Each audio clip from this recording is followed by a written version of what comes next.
जय श्री राम दोस्तों, good morning. और आज हमारी साइकिल यात्रा का है 5वां दिन, मतलब इंडिया से नेपाल अयोध्या का। और जैसे कि आपको पता है, हमारी इस यात्रा को 4 दिन पूरे हो चुके हैं जब हम निकले थे महाराष्ट्र से अपनी साइकिल लेके नेपाल अयोध्या की ओर। जहाँ कल रात हम जबलपुर में माँ वैष्णो देवी जी के मंदिर में रुके थे, वही हमने कल मंदिर में रात बिताई थी। और इस मंदिर में मच्छर ना होने के कारण हमारी नींद भी बहुत अच्छी रही। सो बढ़ते अभी डे 5 की ओर। और जैसे कि आज सुबह 5:30 बजे उठकर फ्रेश हुए और बैग पैक कर आगे निकलने की योजना भी बना ली थी कि तभी मंदिर में कुछ लोग भजन कीर्तन करने आए।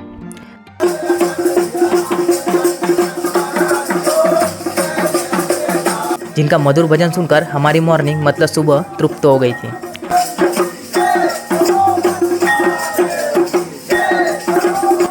और मैं आपको बता दूं, यह भजन और कीर्तन भगवान जी को प्रसन्न करने हेतु किया जाता है। तभी तो भारत में साल में एक बार घरों में भजन कीर्तन रखा जाता है, ताकि भगवान जी की कृपा अपने घर पर मतलब हमारे घर पर बनी रहे। फिर वो मधुर भजन सुनकर और माँ वैष्णो देवी जी के दर्शन कर हम निकले आगे अपने सफ़र की ओर, जहाँ रास्ते में हमें एक चाय की दुकान मिली। वह चाय पीते हुए हमने आज के डेस्टिनेशन मतलब कटनी के बारे में योजना बनाई, जो कि आज हमें जबलपुर से कटनी 75 किलोमीटर का सफ़र तय करना था, जो कि बहुत लंबा सफ़र था। कटनी जो है वो जबलपुर से टोटल कितना किलोमीटर है? सो दोस्तों, चाय पीकर हम आगे बढ़े।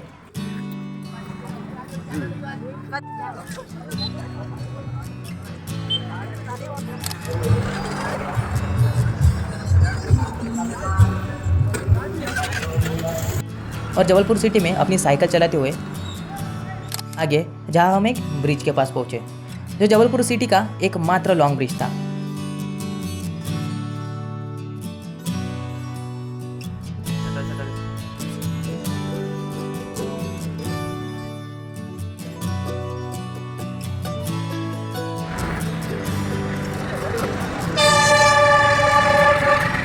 उस ब्रिज के नीचे के रास्ते से होते हुए हम एक नाश्ते की दुकान पर पहुंचे, क्योंकि हमें भूख बहुत ज़्यादा लग रही थी और आगे हमारा सफ़र भी लंबा होने वाला था। तो हमने वहाँ वड़ा समोसा ऑर्डर किया। हमारी सुबह की पहली नाश्ता पूरिया का जो वड़ा है, उसका वड़ा है उसके दाल का हुआ है ना, वड़ा और समोसा, भाजी वड़ा। अच्छा है, तो ये खा रहे हैं। ये आगे रीवा जी तो जबलपुर के खास बात बताओ, अगर आप यहाँ पे ढूंढो ना तो नाश्ता भी सस्ता मिल जाता है और खाना भी सस्ता मिलता है। वो भी बहुत अच्छा खाना, बहुत अच्छा नाश्ता मिलता है, वो भी कम रेट में। जब मैं कल 80 रुपये में थाली खाई थी, बहुत अच्छी थाली थी। आज नाश्ता खा रहे हैं तो बहुत अच्छा है, 20 रुपये में फुल। और नाश्ता कर वहाँ से हम निकले आगे अपने सफ़र की ओर, जहाँ हम शहर के बीचों बीच पहुँचे और कुछ हमने वहाँ पर यादगार तस्वीरें भी ले ली। और वहाँ से बाजार के रास्ते से साइकिल चलाते हुए आगे बढ़े। रास्तों पर हमने देखा कि शिवरात्रि की तैयारी चल रही थी सड़कों पर। कई सड़कों पर साउंड सिस्टम और लाइटनिंग लगाई जा रही थी, क्योंकि मैं आपको बता दूं, एमपी और यूपी स्टेट में ना महाशिवरात्रि बड़े धूमधाम से मनाई जाती है।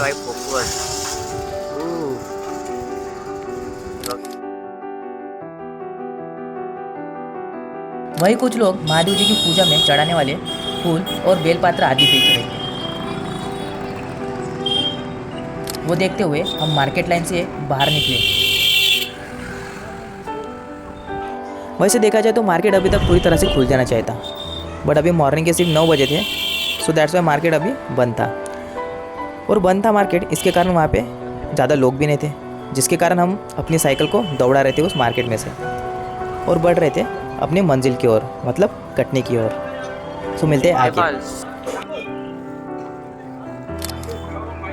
और साइकिल चलाते हुए जबलपुर सिटी से बाहर आ गए।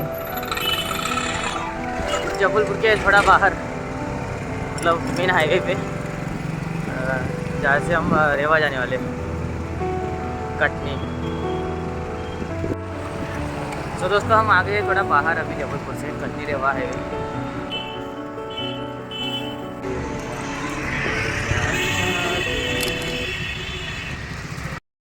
और वही मैंने रास्ते पर कुछ मिलिट्री ट्रक्स देखे, जो देखने में बहुत आकर्षक और मजबूत लग रहे थे। बिल्कुल हमारी इंडियन आर्मी की तरह। बाप रे, आर्मी के ट्रक, ओ क्या भयंकर ट्रक है। संस्कार धानी जबलपुर।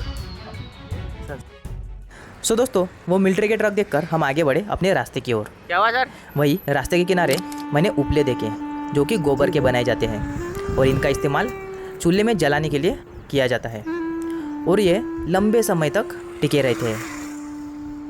उन्हें देखते हुए हम आगे बढ़े, जहाँ रास्ते पर कुछ लोगों के साथ बातचीत करते हुए हमने अपना आगे का सफ़र जारी रखा। और जबलपुर सिटी से बाहर 10 किलोमीटर साइकिल चलाने के बाद बोर्ड पर लिखा था कटनी अभी 70 किलोमीटर बाकी है। फिर क्या, हम वहाँ से निकले आगे कटनी की ओर। जैसे कि हम जबलपुर के लिए निकले हैं, सॉरी जबलपुर से रेवा के लिए निकले हैं, रेवा के लिए। सो रेवा जो है जबलपुर से 250 किलोमीटर पे था और अभी 204 किलोमीटर बचा है। और अभी पहले पड़ेगा कटना, उसके बाद पड़ेगा मैहर देवी। सो हम आई थिंक सो आज कटना में स्टे करेंगे। कटना जो है बाकी 70 किलोमीटर बाकी है, तो मिलते हैं कटना में। और इधर ठंड है, मतलब इतना गर्म नहीं हो रहा है, ठंडा ही लग रहा है क्योंकि हवा जो पास हो रही है ऊपर से वो ठंडी है। और हाईवे रोड से साइकिल चलाते हुए सफ़र में मज़ा भी आ रहा था।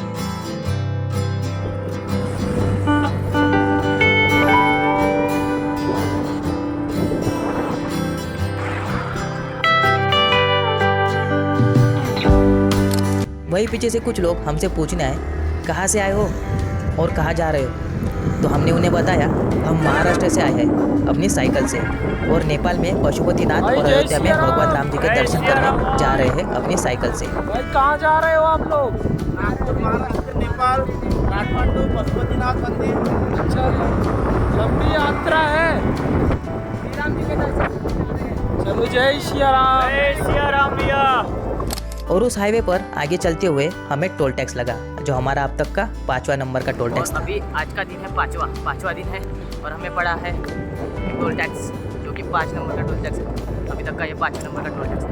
ये पड़ा है हमें 5वें नंबर का टोल टैक्स, जो कि जबलपुर से रेवा निकले हैं तब पड़ा है ये।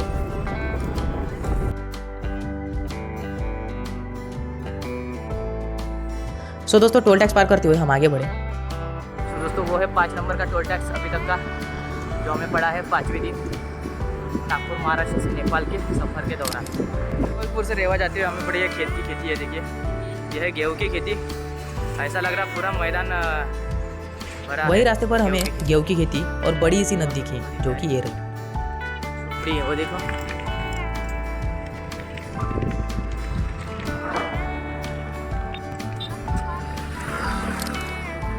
एक नदी पड़ी है, वो हिरण्य नदी। यहाँ पे लोग पूजा कर रहे हैं। जबलपुर से रेवा जाते हुए हमें पड़ी है ये हिरण्य नदी। ये देखिए, ये है दोस्तों हिरण्य नदी और यहाँ पे लोग नहाते हैं।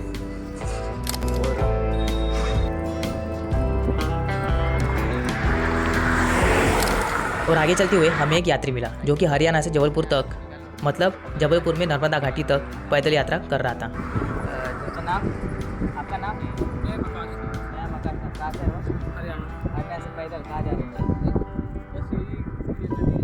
नदी, नर्मदा नदी। अच्छा, तो हरियाणा से आए हैं। इनका नाम है आकाश। इनका नाम है आकाश नाथ और ये निकले हरियाणा से पैदल नर्मदा नदी के दर्शन के लिए। और इनका जो सफ़र है वो मतलब जबलपुर तक नर्मदा नदी के घाट तक है ना। सो दोस्तों इनको शुभकामनाएं देते हैं और इनका सफ़र आगे अच्छा जारी रहे। सो हमने उसके साथ थोड़ी बातचीत की और 2-4 यादगार फ़ोटो भी ले ली। फिर हम आगे चलकर एक जगह रुके जहाँ पर हमने केले खाकर अपने पेट की भूख शांत की। हमारे भूख बगल वाले केले हैं। पास ही खड़े हैं। और फिर वहाँ से निकले आगे, जहाँ हमें दिखी चाय की दुकान, जहाँ पर हमने चाय बिस्किट खाए। चाय से रेवा के सफ़र के दौरान दूसरी चाय और बिस्किट। यहाँ से हम कटनी पहुँचेंगे। कटनी यहाँ से और 42 किलोमीटर और कटनी में हमारा स्टे होने वाला है। तो मिलते हैं कटनी में। तो भी खा रहा हूँ बिस्किट।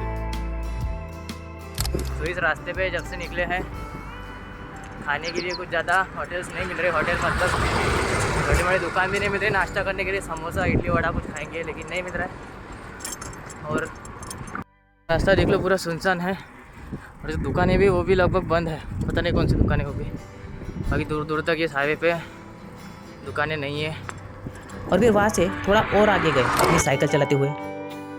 फिर हमें मिली और एक नाश्ते की दुकान जहाँ पर मैंने समोसे खाए। ये है दोस्तों सांगामुड़ जगह और ये है दुकान जहाँ पे एटलीस्ट कम से कम समोसे है। हाई देर तक चलने के बाद मैंने एक दुकान मिल गई जहाँ पे मैंने नाश्ता लगा लेना हो जाए। हाईवे पे यार जबलपुर से रेवा तक हाईवे पे चल रहे दुकान मैंने एक दुकान मिल गई जहाँ पे समोसे है। एटलीस्ट ये है वो दुकान। क्योंकि सुबह से ना हम सिर्फ नाश्ता करके सफ़र कर रहे थे। दैट्स वाई हमें भूख बार बार लग रही थी। फिर वहाँ से नाश्ता कर आगे बढ़े तो महसूस हुआ दोपहर की धूप बहुत तेज़ थी जिसके कारण हमारे शरीर में गर्मी बढ़ रही थी और हम थकावट महसूस भी कर रहे थे। फिर धूप में चलते हुए हमने आगे बढ़ने का फैसला किया। सो दोस्तों आज के लिए बस इतना ही। मिलते हैं अगले पार्ट में। और अगर आपको वीडियो पसंद आया तो वीडियो को लाइक एंड शेयर ज़रूर कर दीजिएगा। और हमारी इस यात्रा में हमसे जुड़ने के लिए हमारे इस चैनल को सब्सक्राइब ज़रूर कर दीजिएगा। सो मिलते हैं अगले पार्ट में। जय श्री राम।